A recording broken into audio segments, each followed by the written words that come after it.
In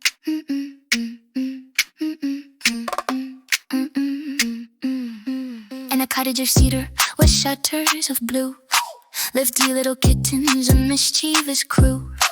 There was Barnaby, Biscuit, and tiny Miss Dot, who owned the most elegant hats of the lot.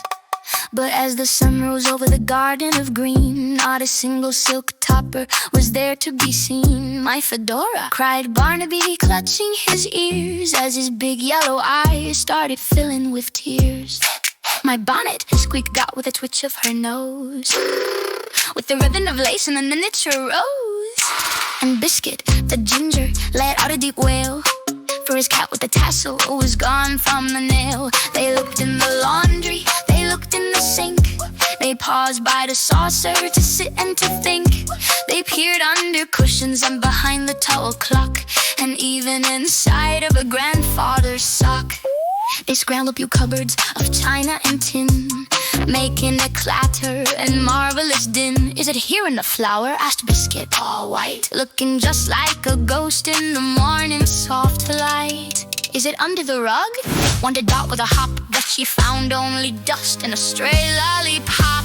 They searched in the cellar, so chilly and dark, where the shadows were long and the spiders embarked. They climbed up the curtains and scanned from the height, but no stylish headwear appeared in their sight. "Perhaps," whispered Barnaby, whiskers aflare, "the wind took our hats through the wide open air." Oh, out to the garden the trio did race, with a frantic and fuzzy and focused on pace. They looked in the bird bath, they looked in the tree, where a squirrel was laughing with cynical glee. They poked through the tulips and under the gate, while the morning grew warm and the hour grew late. "We're hatless," they cried, "we are bare on the pate." Oh, what a confusing and terrible fate.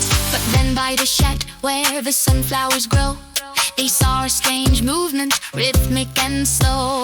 A valley of hedgehogs was marching in line, and the things on their backs were remarkably fine. The father had Barnaby's hat on his quills to keep out the sun as he walked through the hills. The mother wore Dot's little bonnet of lace, which framed quite a prickly and satisfied face. And the baby, the smallest of hedgehoggy folk, wore Biscuit's green cap like a velvety cloak.